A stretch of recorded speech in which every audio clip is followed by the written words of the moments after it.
Assalamualaikum warahmatullahi wabarakatuh. Monggo sareng-sareng kita lajengaken ngaji kitab Fathul Qorib beserta sarahnya, mudah-mudahan bermanfaat. Bismillahirrahmanirrahim. Wa ijtani bulan ngedoi wujuban kelawan wajib.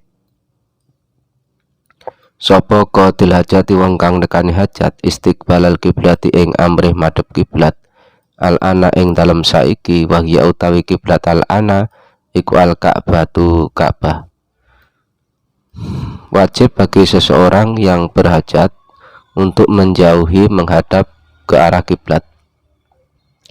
Setelah kemarin kita membahas tentang tata cara beristinja, sekarang kita akan membahas tentang adab dari orang yang berhajat.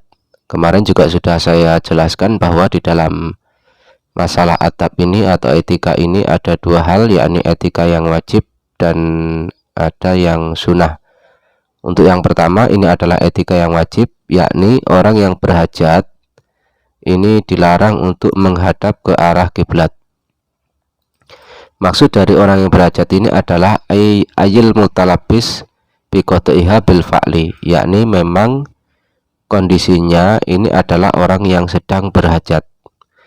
It la yajibu alaihi al ijtinabu illa fi hali qadhiha bil fa'li. Karena tidak wajib bagi orang yang berhajat untuk menjauhi menghadap kiblat kecuali posisi dan keadaannya memang sedang berhajat. Maka ungkapan Imam Barmawi yang mentafsiri qadil hajat dengan man yuridu qad'aha la yunasibu al ijtinabu allati kalamnaha fihi.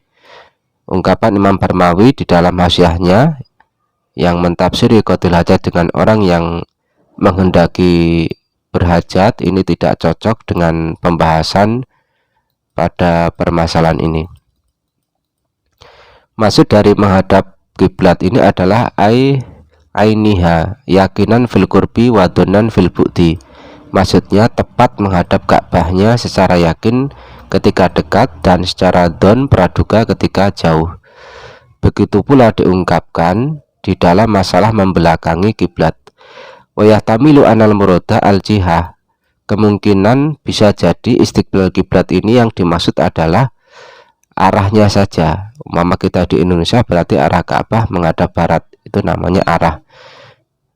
Ini berdasarkan hadis Nabi walakin syarriku au gharibu. Ini khitabnya untuk ahli Madinah ya. Akan tetapi hendaknya kalian menghadap ke arah timur atau ke arah barat. Artinya konteksnya kalau orang ahli Madinah ketika dia menghadap timur berarti tidak menghadap Ka'bah atau membelakanginya. Dan pendapat ini yang kedua ini, jihah ini diunggulkan sebagian ulama dan dikatakan oleh Imam Romli. Namun di dalam nihayahnya Imam Romli lebih memilih kepada pendapat yang pertama. Wal murad bistiqbaliha, kemudian sekarang posisi orang yang menghadap kiblat itu seperti apa maksudnya? Ai istiqbalu sahsi biwajihi laha bil bauli awil ghaid alal hayatil ma'rufah. Posisi orang yang menghadap kiblat itu adalah seseorang tersebut menghadap kiblat dengan menggunakan wajahnya, baik dalam keadaan kencing ataupun buang air besar, dengan posisi yang telah kita ketahui bersama. Artinya kalau kencing itu biasanya orang berdiri, kalau ghaid keadaannya duduk. Wabis tidbariha, dan maksud daripada membelakangi kiblat ini adalah ja'lu dhaghrihi ilaiha bil bauli awil ghaid, menjadikan punggungnya menghadap kiblat dengan kencing ataupun buang air besar dengan kondisi yang telah kita ketahui pula. Walaupun toh apa yang keluar saat kita kencing ataupun buang air besar ini tidak dihadapkan ke arah kiblat, berarti cukup dengan wajahnya ataupun dengan punggungnya. Tidak harus dengan barang yang kita keluarkan saat kita kencing ataupun buang air besar. Berbeda dengan ulama yang mengatakan la yakunu mustaqbilan ila idza ja'ala dzakarahu jihatal kiblati. Orang itu tidak bisa dikatakan menghadap kiblat kecuali dia menjadikan dakarnya menghadap kiblat dan apa yang dikeluarkan ini juga dihadapkan kiblat. Berarti kalau orang kencing, kencingnya itu juga dihadapkan kiblat menurut sebagian ulama. Dan dia tidak dikatakan membelakangi kiblat kecuali dia itu buang air besar dalam keadaan rukuk, berdiri rukuk. Dalam keadaan berdiri rukuk. Berarti posisinya dia menghadap ke arah timur, kemudian punggungnya menghadap ke arah barat dalam keadaan rukuk. Dan apa yang dia keluarkan ini dihadapkan ke arah kiblat. Wa alumma dzakarnahu annahu yahrumu al-istiqbal bikulin minal bauli wal ghaid wa katalika al-istighbar bikulin minhuma. Dari apa yang telah dipaparkan di atas, maka dapat kita fahami bahwa menghadap kiblat ini diharamkan dari setiap buang air kecil ataupun buang air besar. Berarti mutlak ya, istiqbal ini bisa terjadi dalam kasus kencing dan juga bisa terjadi dalam kasus membuang air besar. Begitu pula kasus membelakangi ini juga bisa terjadi dalam kasus buang air kecil dan kasus buang air besar. Khilafan man khoso al istiqbal bil bauli, berbeda dengan ulama yang mengkhususkan menghadap kiblat dalam kasus kencing saja, dan kasus membelakangi kiblat ini hanya terjadi pada orang yang buang air besar saja, dan mereka mengatakan tidak haram ketika dibalik. Artinya kalau umpama orang kencing ini kok membelakangi kiblat, maka tidak haram, karena haramnya ini ketika menghadap saja. Dan tidak haram pula orang yang buang air besar ini menghadap kiblat, karena yang haram hanya membelakangi saja. Kemudian selanjutnya, wa dhahiru kalamihim, apa yang diungkapkan oleh ulama ini bisa difahami bahwa tidak haram menghadap atau membelakangi mushaf ketika kencing ataupun buang air besar, padahal mushaf itu lebih dimuliakan dibanding dari kiblat. Ini alasannya mungkin waqat wajahu, bisa dibenarkan hal di atas, memang benar tidak haram, karena terkadang yang diungguli, berarti bukan yang unggul, ini ditetapkan hukumnya, sedangkan yang diunggulkan justru malah tidak ditetapkan, seperti itu. Nah, benar bahwa menghadap atau membelakangi kiblat hukumnya tidak haram. Namun apabila membelakangi ataupun menghadap kiblat tersebut dengan cara yang di situ dianggap meremehkan terhadap mushaf, maka hukumnya haram, bal qad yakfur bihi, dan terkadang itu bisa menyebabkan kekufuran. Begitu pula menghadap ataupun membelakangi makam yang dimuliakan, seperti yang diungkapkan oleh Ibnu Qasim menyarai kitab Ibnu Hajar, kemudian yang dinukul dari Imam Sibrom Malisi dari Imam Romli. Kita lanjutkan, qaluhu al-ana allati yajibu istiqbaluhu al-ana. Maksudnya kiblat yang sekarang berarti bukan kiblat yang dulu. Kalau kiblat yang dulu nanti akan dijelaskan oleh Kiai Musyanaf ya. Wa sayati muhtarizuhu fi kalami syarah. Nanti akan dijelaskan oleh Kiai Syarah apa itu kiblat yang bukan sekarang. Kalau sekarang kita menghadap Ka'bah, kalau dulu itu apa nanti akan dijelaskan. Wastid baru halan amrih mengkuri Ka'bah fi sohroi ing dalam oro-oro, dan diharamkan pula untuk membelakangi Ka'bah di area terbuka. Artinya selain diharamkan untuk menghadap Ka'bah, juga diharamkan untuk membelakangi Ka'bah di area terbuka. Area terbuka ini bukanlah sebuah qayd, artinya di dalam bangunan pun hukumnya sama seperti halnya area terbuka, seperti yang nanti akan dijelaskan oleh Kiai Syareh. Ilam yakun lamun ora ono bainahu ing dalam antarane qatil hajat wa bainal kiblati lan ing dalam antarane kiblat apa satirun perkara kang ngalangi. Jika di antara orang yang berhajat dan di antara kiblat ini tidak ada penghalang. Aukana utawa ono apa satir walam yabluk hale ora tumuk apa satir sulusai diroin ing 2/3 diro. Atau mungkin di antara yang orang berhajat dan antara kiblat ini ada penghalang sebenarnya, cuma tidak mencapai 2/3 diro. 1 diro itu 48 cm. Kalau 2/3-nya ini sekitar 36 cm.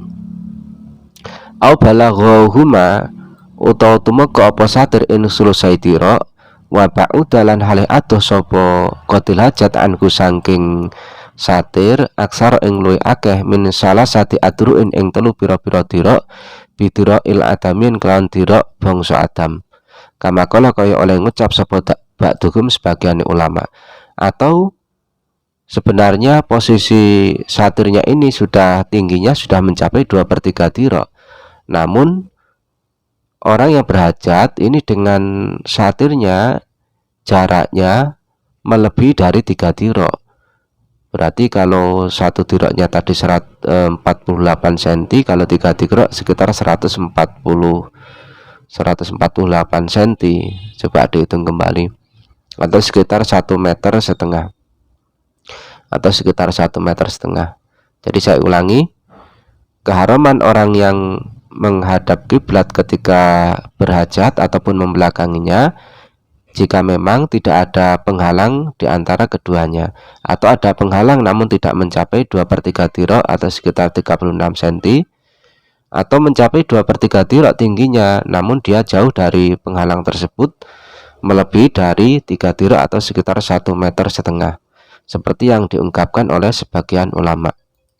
Dalam syarahnya disebutkan, wala buddha ayakuna lisatiri artun bihasi asturu badana qatil hajat ala maqalahu amromli. Disyaratkan adanya penutup tersebut haruslah melebar sekira menutupi badan orang yang berhajat menurut Imam Romli. Sedangkan menurut Imam Ibnu Hajar ini tidak disyaratkan seperti itu. Bahkan kalau umpama baju kita turunkan sehingga menutupi saat kita buang hajat, maka itu mencukupi. Wa dhahiru kalamihim ta'ayyuni koniki sulusai diroin fa aksar. Tadi sudah dikatakan bahwa penghalang itu tingginya minimalnya adalah 2/3 dira atau sekitar 36 cm. Dan ini adalah secara ghalibnya saja, secara umumnya. Artinya ya kita melihat kondisi orang yang berhajat, baik kondisi posisinya ataupun dari kondisi orangnya itu sendiri. Kalau mama cukup kurang dari 2/3 dira ya berarti dianggap cukup. Kalau mama butuh lebih maka ya harus ditambahi, wajib ditambahi. Sehingga ketika ada orang kencing ataupun buang air besar dalam keadaan berdiri, maka wajib adanya penutup. Ini mulai dari telapak kaki sampai pada pusar orang tersebut. Kita lanjutkan. Wal bulyan utai bangunan fi hada ing dalam iki masalah iku kasohroi kaya ora-ora. Bangunan ini juga hukumnya sama seperti halnya di area terbuka. Artinya sama ini dalam permasalahan wajib untuk menjauhi menghadap kiblat dan membelakanginya. Besar tiklawan syarat al-madkuri kang wis den tutur, dengan syarat-syarat yang telah disebutkan tadi, harus ada penghalang di antara dirinya dan kiblat, dan penghalang itu minimal tingginya 2/3 dira, dan antara dirinya dan penghalang tersebut tidak melebihi dari 3 dira ya. Ilal bina angin bangunan al mu'adda kang den cawisake liqatil hajati krana nekani hajat, kecuali bangunan yang memang disiapkan untuk qatil hajat, fala hurmata fi mutlaqan, maka tidak ada kehormatan secara mutlak. Baik di situ ada tinggi 2/3 dira ataupun jarak antara dirinya dengan penghalang tersebut melebihi dari 3 dira ataupun yang lain, ini tidak ada keharaman sama sekali secara mutlak. Maka dikatakan dalam syarahnya wujida satirun aulam yujad, baik ada penghalang ataupun tidak, mencapai 2/3 dira ataupun tidak, jauh lebih dari 3 dira ataupun tidak, mutlak hukumnya tidak diharamkan.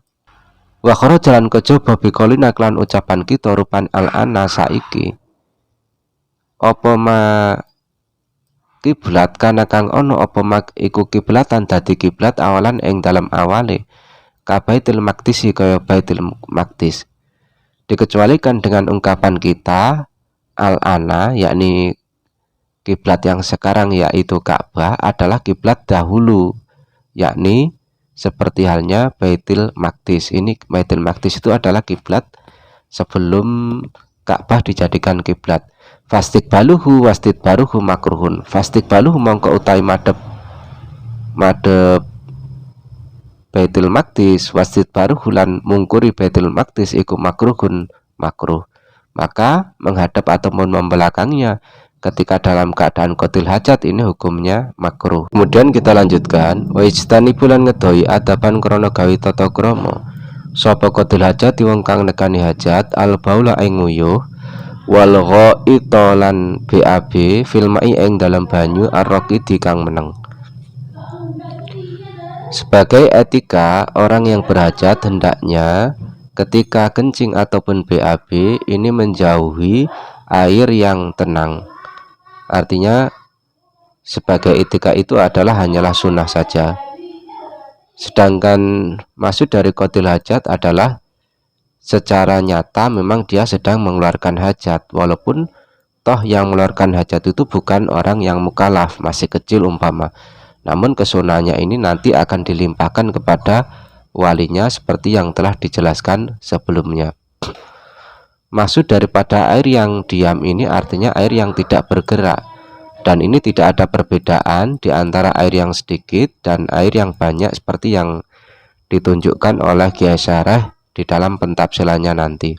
Naam, air yang banyak yang mustabhir, yang melimpah seperti halnya air laut ataupun kolam yang besar, ini tidak ada kemekruhan sama sekali kecuali di malam hari, maka hukumnya makruh karena ada sebuah hadis yang mengatakan bahwa air pada malam hari ini merupakan tempat tinggal jin. Membaca ta'awud bersamaan dengan bismillah ketika kencing di air yang diam pada malam hari ini tidak akan bisa menolak kejahatan jin. Artinya jangan coba-coba sampai pada malam hari kencing di dalam air yang diam, walaupun airnya itu banyak, walaupun toh sampai itu sudah ta'awud dan bismillah, tetap sampai tidak akan bisa mampu untuk menolak kejahatan jin tersebut. Kita lanjutkan. Amal jari anapun utai banyu kang mili fayukroh mongko dan makruhake fil qalili ing dalam banyu kang titik minhu saking jar. Adapun air yang mengalir hukumnya adalah makruh di dalam air yang jumlahnya sedikit. Kalau jumlahnya sedikit maka hukumnya makruh. Mahaluhu idalam yalzam alaihi tatamukun binajasah.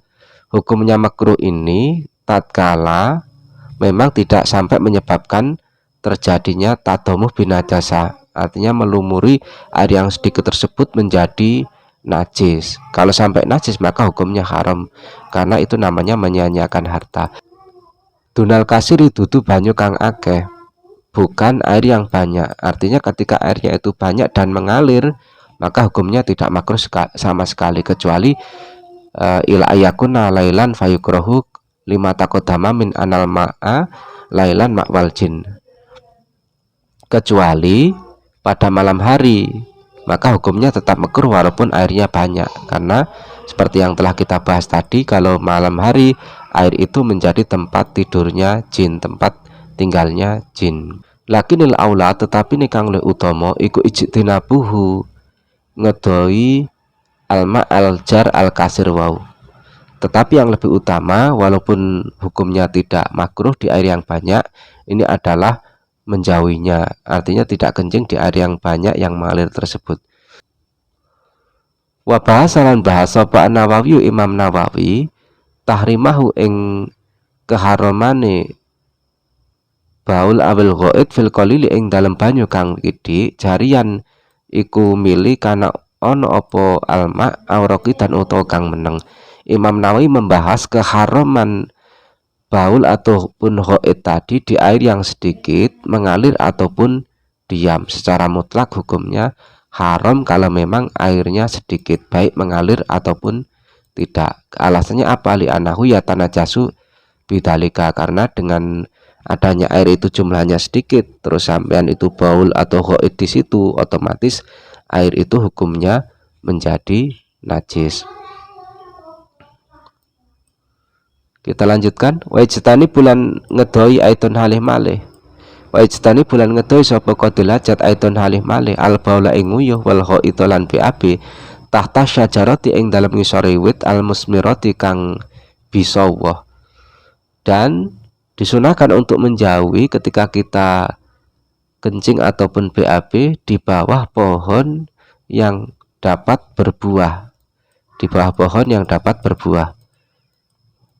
Sekira air kencing tersebut bisa mengenai buahnya, artinya ketika buah itu jatuh, terus buah itu bisa menjangkau air kencing tersebut. Wa mahalul karohah idza kanat al ardu mubahatan amam lukatan lahu wa ila haruma malam yu'lam ayudonu ridho sohibika. Hukumnya makruh ini tatkala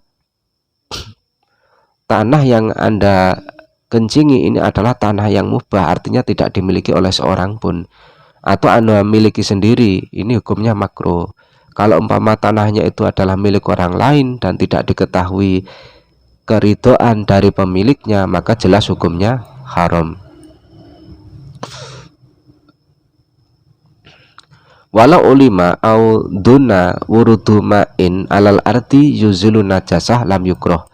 Kalau seandainya orang yang kencing ataupun BAB tadi mengetahui atau menduga bahwa akan ada air yang mengguyur najis tersebut sehingga menghilangkan najisnya, maka hukumnya tidak makruh. Umpama sampan itu kencing pada waktu mendung, dan ketika sampan kencing yakin ketika nanti terkena hujan maka air kencing itu akan hilang, maka hukumnya tidaklah haram. Qalu al-musmiroh allati sa'nuka al-ismar, maksudnya pohon yang mungkin bisa berbuah. Wa ilam takun musmirotan bil fa'li, walaupun tidak berbuah secara nyata, artinya tidak musim buah ya. Umpama ada pohon mangga tapi belum berbuah, tapi kan dia bisa berbuah, ini juga hukumnya makruh sampean kencing waktu tidak berbuah. Walidhalika qala asyarih waqta samroh wa ghorihi. Oleh karenanya Ki Asyarih mengatakan kemakruhan ini berlaku ketika waktu berbuah dan selainnya waktu berbuah. Benar hukumnya makruh idalam yakun alaika samarun, ketika pohon tersebut tidak berbuah dan air kencing ataupun baul tadi bisa hilang dengan sebab air hujan ataupun yang lainnya sebelum dia berbuah, maka hukumnya tidak dimakruhkan.